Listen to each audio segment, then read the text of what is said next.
que lo sentí así del Señor, que son las respuestas divinas. ¿Qué dice Dios frente a esas heridas? Si bien lo hemos ido hablando de forma, quizás en algún momento, siempre en cada predicación toqué algunas áreas, pero quiero hablar sobre esta respuesta divina, y la primera respuesta divina que vamos a tocar tiene que ver con la sanidad. Y hoy voy a hablar de manera particular sobre un aspecto de la sanidad.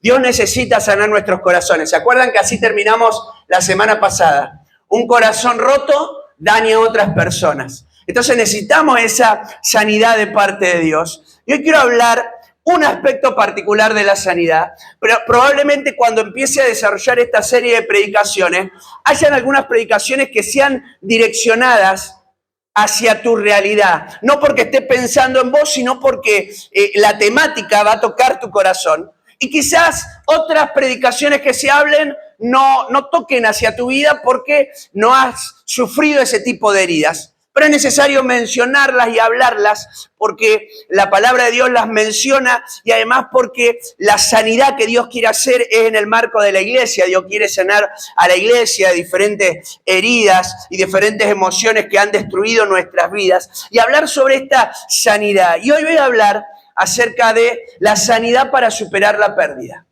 Sanidad para superar la pérdida. Cuando de repente perdemos a un familiar, perdemos a un ser querido y nos cuesta salir del estado y de la situación, y siempre queda esa marca en el corazón. Quizás te ha pasado de tener que afrontar esta herida hace mucho tiempo, pero hay algo en tu corazón que cada vez que tenés que pensar en ello, que cada vez que tenés que reflexionar sobre el tema o sale en la conversación una situación referida a eso, invade el dolor en el corazón. Entonces es necesario que Dios sane esa herida. Amén.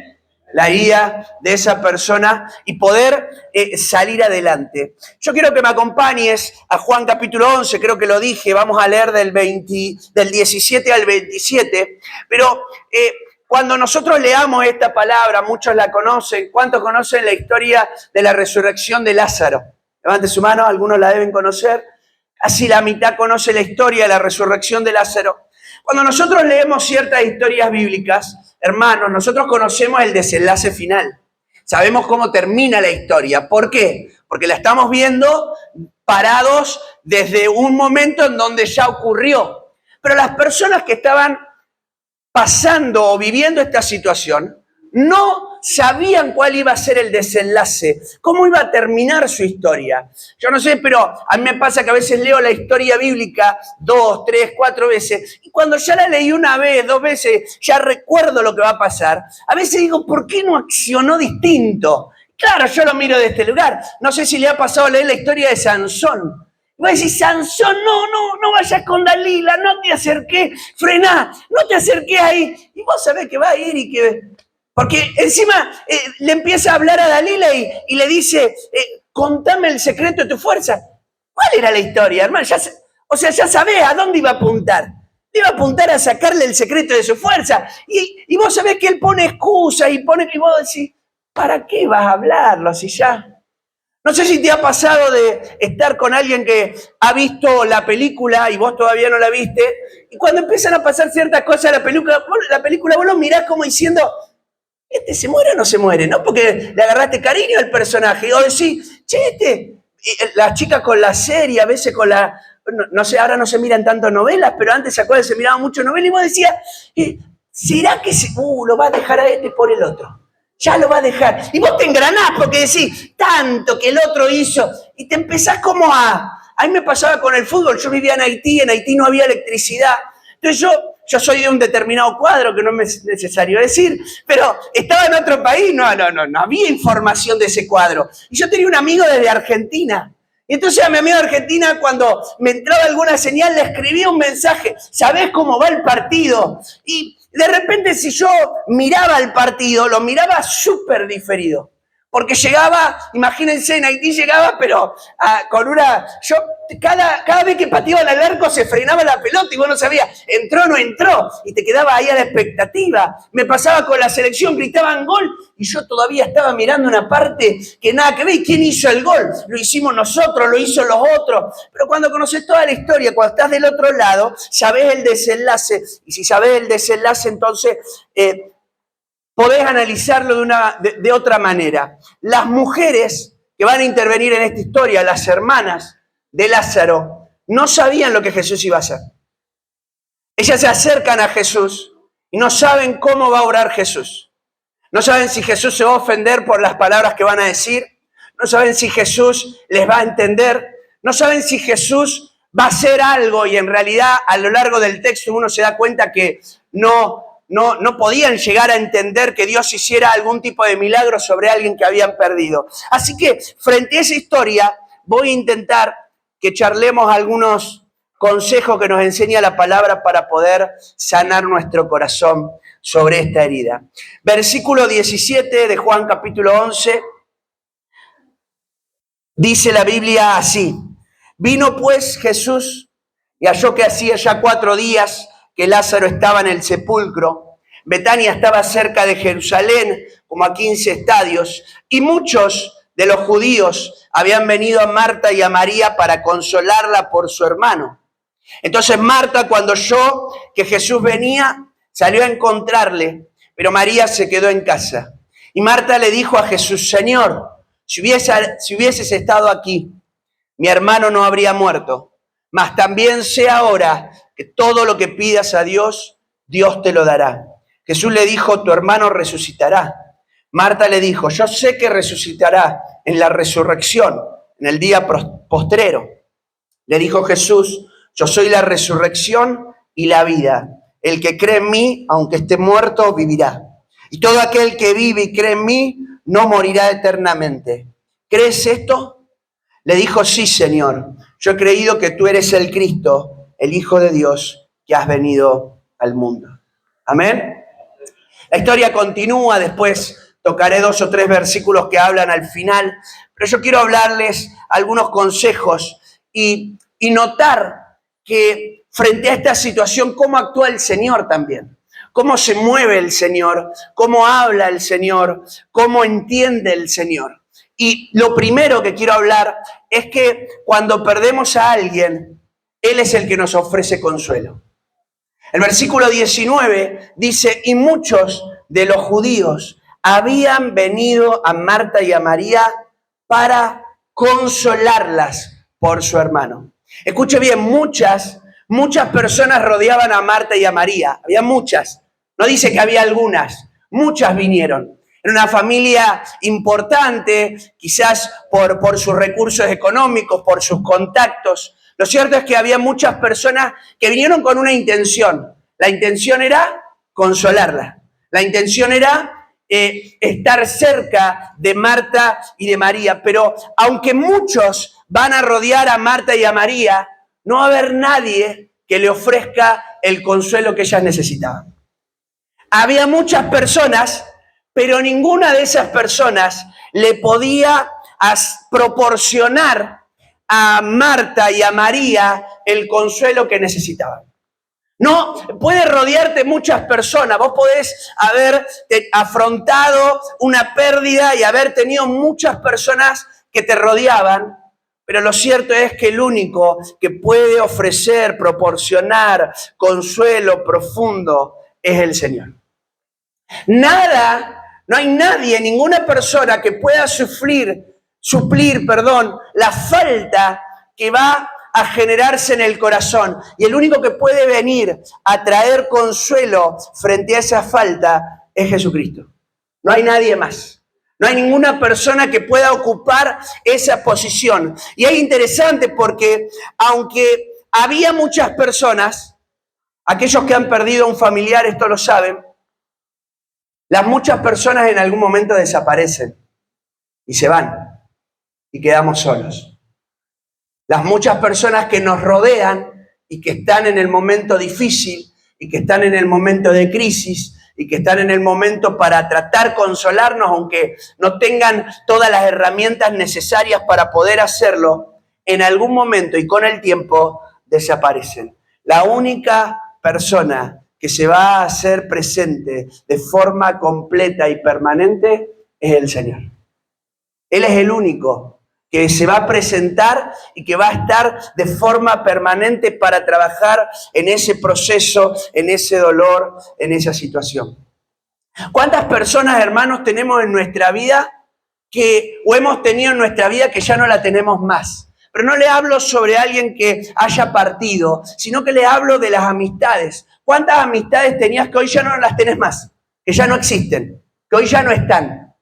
Que de repente algo hizo que se alejaran y, no sé, gente con la cual antes compartías unos mates o tenías una charla y hoy no están. ¿Cuántas personas que antes te llamaban, hoy si las llamás ni siquiera te atenderían el teléfono porque no reconocerían quién sos? Porque hace mucho tiempo que pasó. ¿Cuántas personas que quizás le has escrito y en algún momento si revisás tu WhatsApp, el ida y vuelta en el WhatsApp es tremendo, de muchísima ida y vuelta, pero que si hoy mirás y revisás, ese WhatsApp está archivado allí atrás porque no tiene conversaciones. Estuvo en algún momento siendo muy presente, pero hoy no está presente. Por eso a veces nosotros en nuestro dolor y en nuestra situación no nos damos cuenta que la presencia de las personas en esta tierra son un regalo que nos permite por un tiempo simplemente vivirlo y experimentarlo. Y la única presencia que va a permanecer en el tiempo, en nuestras vidas, siempre es el Señor, su presencia.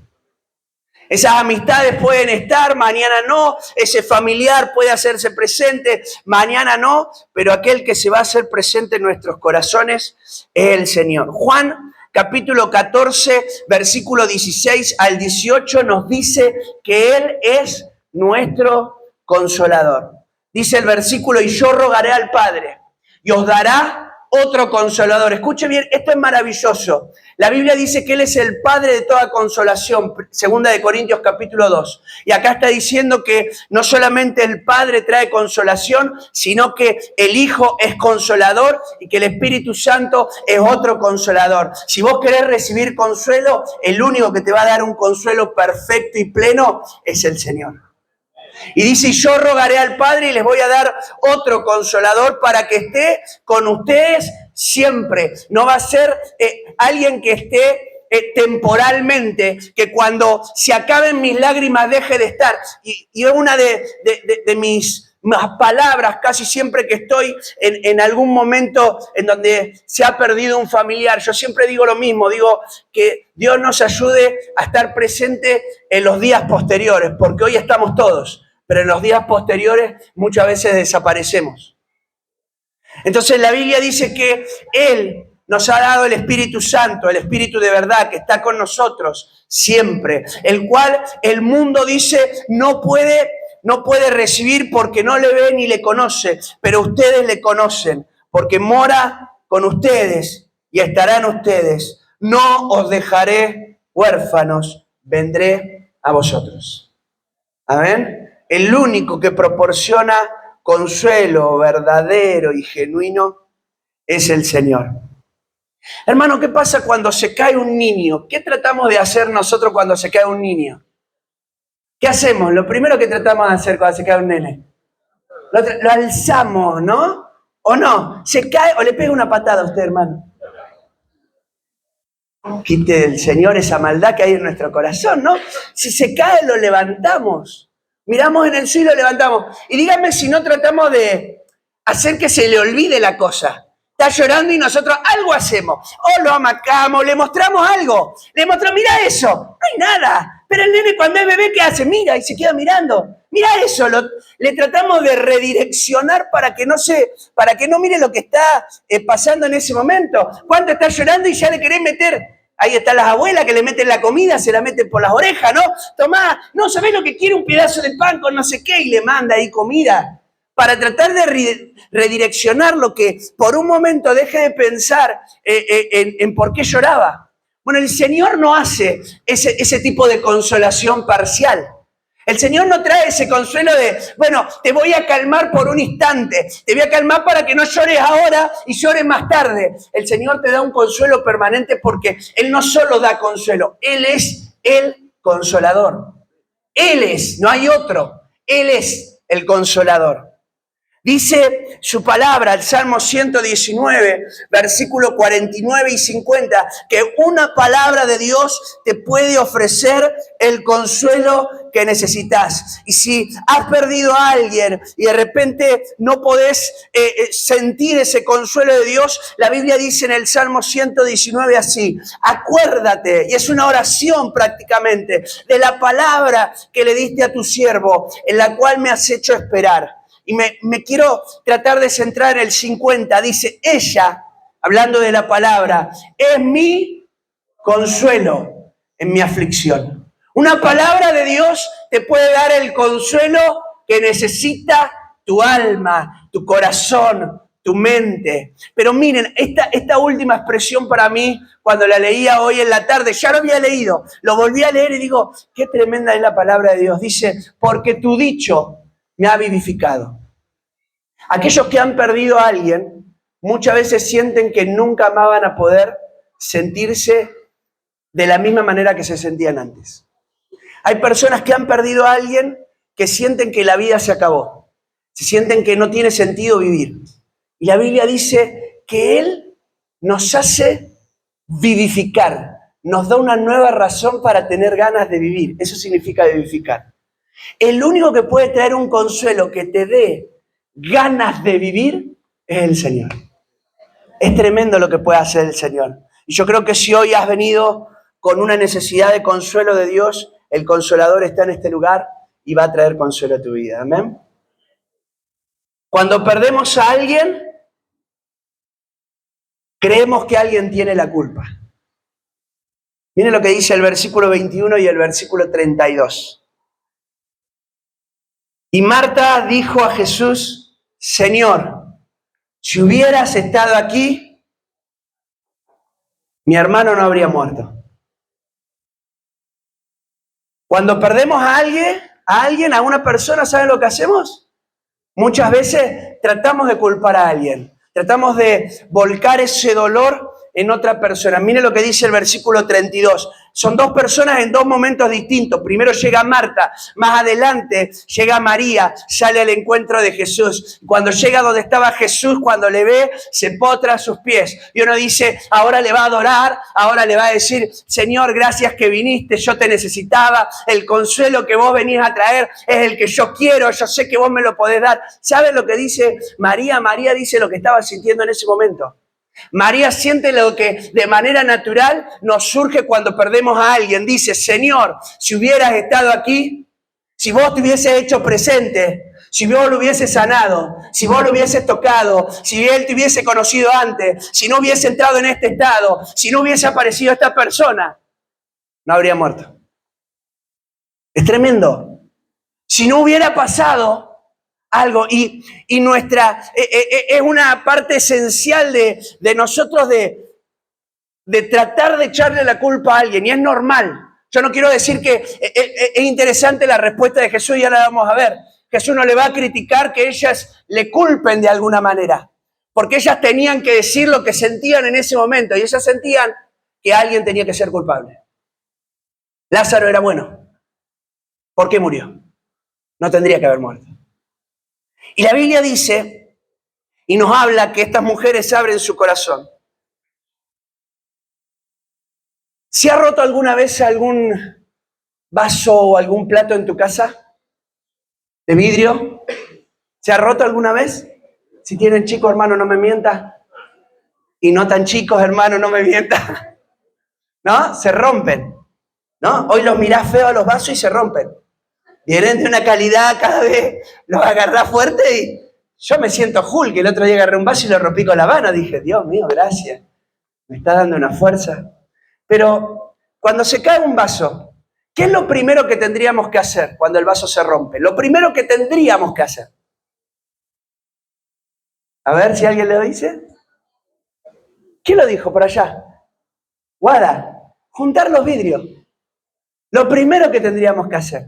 Hermano, a veces, ¿qué es lo primero que hacemos? ¿Quién lo rompió? ¿O no? ¿Quién tiró el vaso?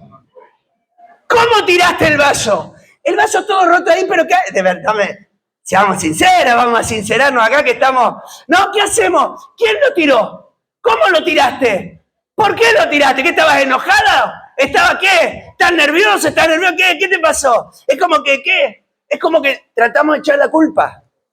Es natural en nosotros echar la culpa. Desde que el pecado entró en la humanidad, los seres humanos se culpan unos a otros. Adán culpa a Eva, Eva culpa a la serpiente. La culpa. Y esto, ¿saben por qué se debe? ¿Saben por qué nosotros tenemos que culpar a alguien? Porque se acuerdan que hablamos de las heridas. Yo les dije que las heridas tienen dos lugares para poder recibirlas. Por un lado, las heridas las podemos sufrir por causa de nuestros propios errores. Y por otro lado, las heridas las podemos sufrir por causa de lo que otros nos hacen. Cuando alguien parte, yo no la puedo encajar en ningún sector. No hay nadie que haya hecho algo para que esa persona muriera y esa persona no hizo nada para morir. Entonces, en ese lugar yo me encuentro que no encaja, no sé cómo hago para entender por qué murió. Entonces tengo que empezar a buscar algún responsable, porque en mi concepción, en mi idea, yo tengo que a alguien le tengo que reprochar, alguien tiene que tener la culpa. Tiene que haber sido esto, tiene que haber sido aquello, tiene que haber sido este médico, tiene que haber sido esto. Y yo te voy a decir algunas cosas que causan la culpa. Ahí me anoté algunas cosas que causan la culpa. Algunas cosas que causan la culpa. La primera, nos causa culpa que hay palabras que no pudimos decir a tiempo.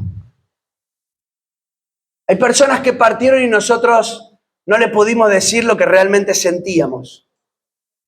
No pudimos decirle cómo nos sentíamos realmente, internamente. Aunque teníamos que expresarle ciertas cosas, no. Y esto le pasa muchas veces a los varones. El varón a veces no le cuesta expresar sus emociones. Y cuando tiene una pérdida, siente que yo no le dije lo que le tendría que haber dicho. Yo no le valoré todo lo que le tendría que valorar. Yo no le dije todas las palabras que me hubiese gustado decirles. ¿Qué es lo que causa la culpa? A veces son las acciones que hubiéramos querido hacer diferentes. Y ahí vienen a nuestra mente algunos momentos en donde nosotros tendríamos que haber ido a visitar a esa persona y no la fuimos a visitar. Ahí nos viene a la mente que en vez de acercarnos en algún momento para ayudarle, nosotros le dijimos, hoy no puedo, te ayudo más tarde. Y entonces empieza a venir culpa sobre nuestro corazón. A veces lo que produce la culpa es no haber perdonado a la persona a tiempo. No haber tenido la charla con esa persona y decirle, yo sé que pasó esto y pasó esto. Yo necesito que lo solucionemos. La siguiente serie de razones que causan culpa. Creer que podríamos haber hecho más. Yo podría haberla llevado a tal lugar. Yo podría haber movido esto. Yo podría haber hecho esto otro. A veces la culpa se siente porque sentimos que nadie nos acompañó como nosotros necesitábamos que nos acompañaran. Y a veces la culpa la produce el sentir que nadie nos entendió en ese proceso. Que nadie nos entendió cuando nosotros pasamos por esa situación.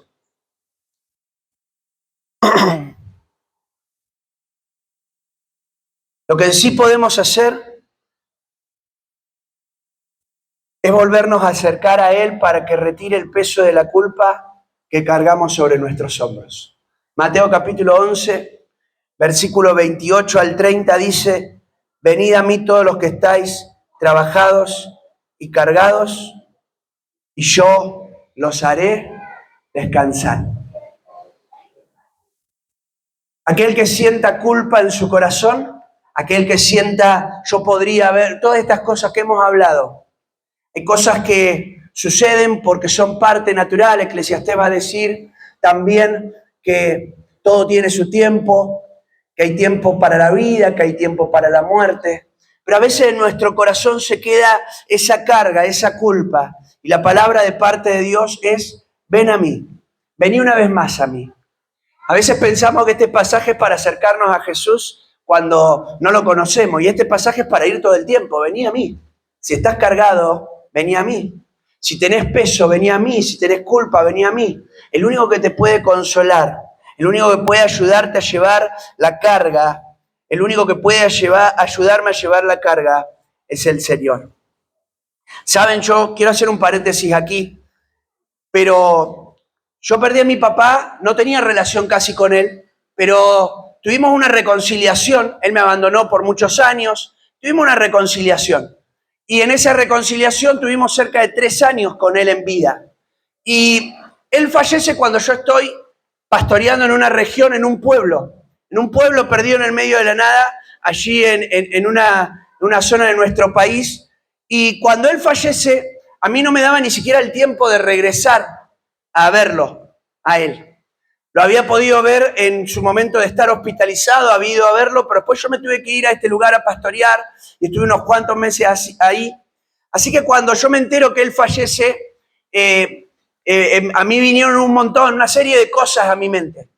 Porque no había manera de llegar, no había manera de poder hacer una especie de cierre, porque por muchos años no lo tuve, porque él decidió no estar presente. Y los años en los que lo pude tener, no llegué a disfrutarlo todo lo que lo podría haber disfrutado, porque falleció, porque partió.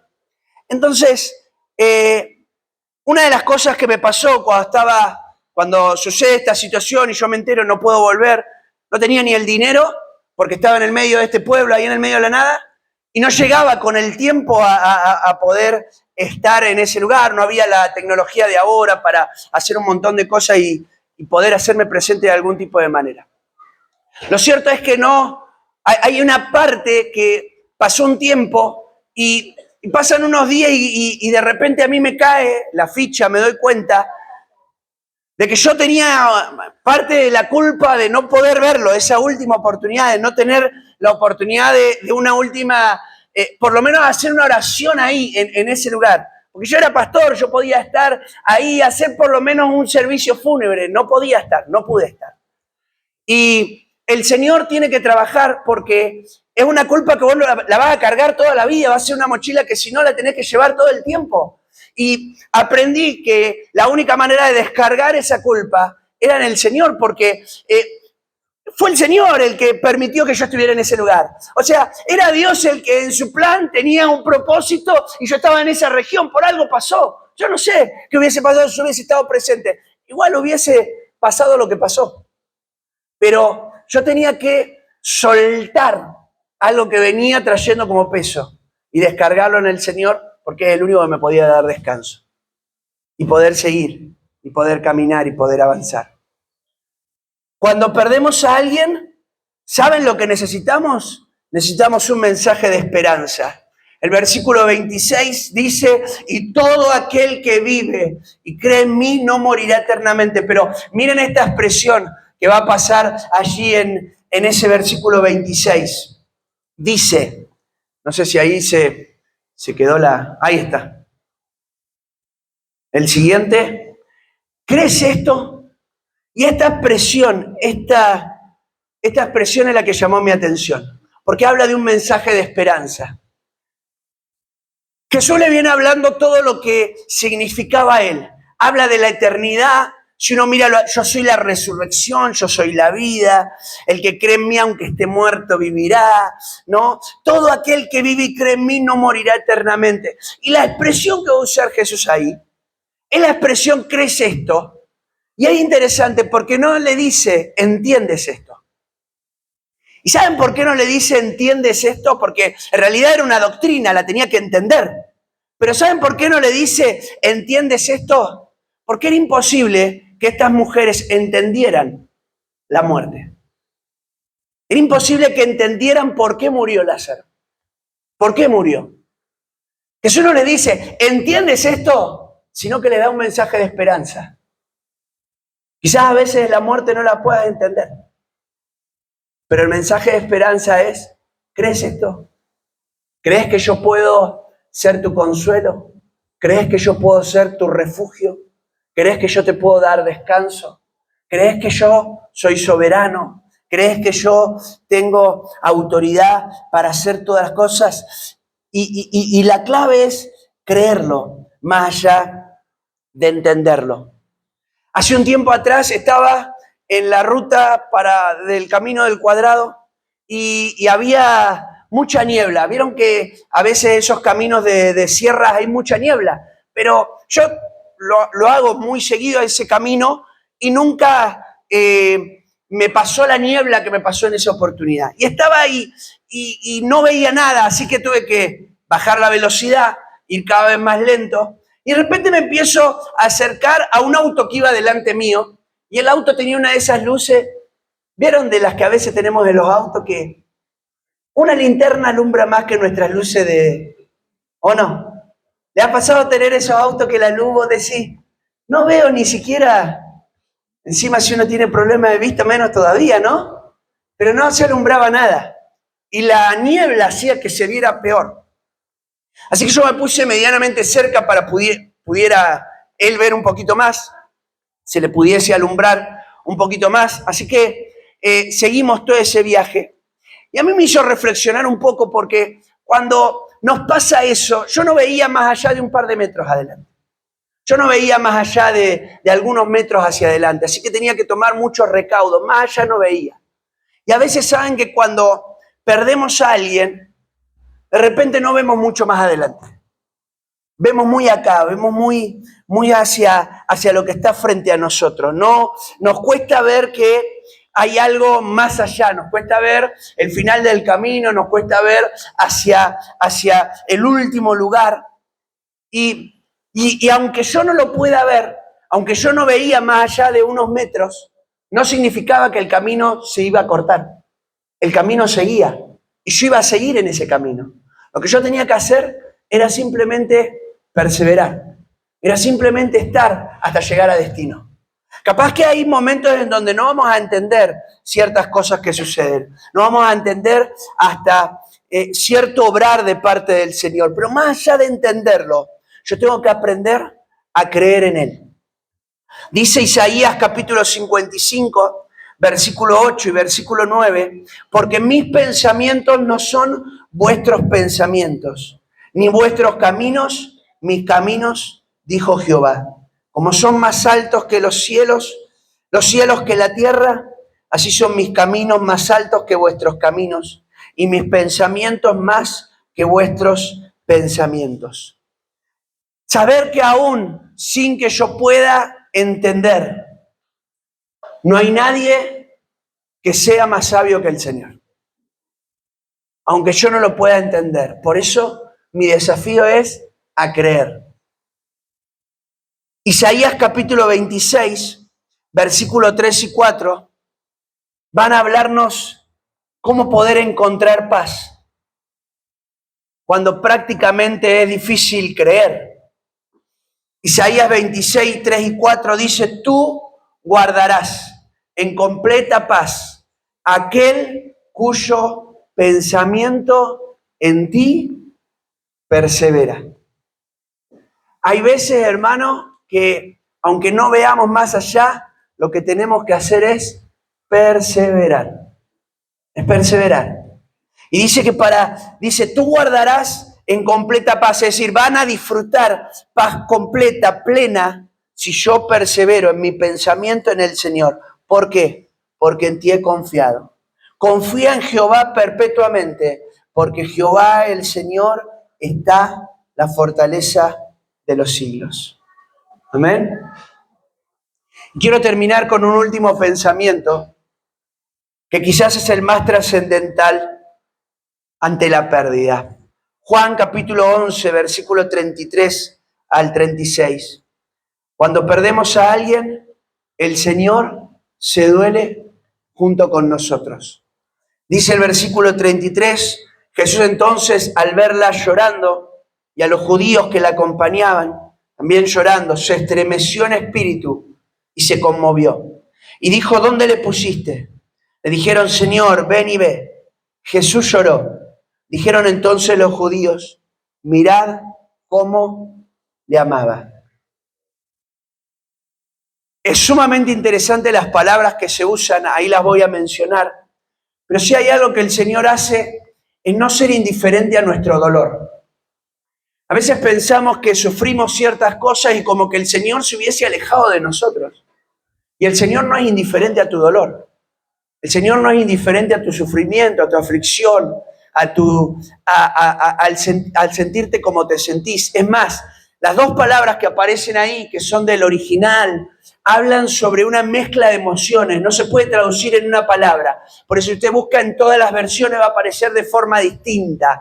Mira las palabras que va a usar para hablar acerca de lo que sintió Jesús en ese momento. Indignación, enojo, inquietud, sentirse con algo que se le removía en su interior y con su corazón oprimido. Dígame, hermano, aquellos que han perdido a alguien, dígame, si no se le han pasado todas estas emociones por dentro. Porque no es simplemente que es dolor y que se trasluce en llanto. Te causa enojo, te causa indignación, te causa preguntas, inquietud. Te causa que tu corazón está tan oprimido que no sabes por qué, cómo salir de ese estado. Y es interesante porque se describe estas palabras de Jesús, no de Marta y de María. Porque Marta y María, claro que sentían esto, pero se describen acerca de Jesús para que sepamos que Él no es indiferente a tu dolor, que es capaz de sentir lo mismo que vos sentís cuando sentís ese dolor. Por eso, aunque ellas lo culpan a Jesús, como quizá en alguna oportunidad culpaste a Dios, es interesante que el Señor no se ofende, sino que el Señor se duele con el mismo dolor que tenían Marta y María. Saben que en esa época, hablábamos que había muchos, en la época vos pagabas a gente que llorara y que mostrara tu dolor. Y si vos tenías recursos como ellos, traían muchos que lloraran. Era para decir, en esa casa hay un servicio fúnebre y lloraban. De ahí viene la palabra de las lloronas. Viene de ahí, de mujeres que se les pagaba para que simplemente se rasgaran y lloraran. Era parte de la cultura judía para, de alguna manera, que no cargara solamente los familiares con el llanto. Ahora lo cierto es que cuando la Biblia dice Jesús lloró, llama la atención de toda la gente. Porque muchos de los que estaban llorando en ese momento lloraban, pero no sentían lo mismo que sentían Marta y María. El único que logró sentir lo mismo que sentían Marta y María y llamaron la atención de todos, fíjense lo que dice, miren cómo le amaba. Los otros lloraban, las otras personas lloraban, pero la única persona que lloró con amor fue Jesús. La única persona que se dolió con amor fue Jesús. Por eso Jesús no es indiferente a tu dolor.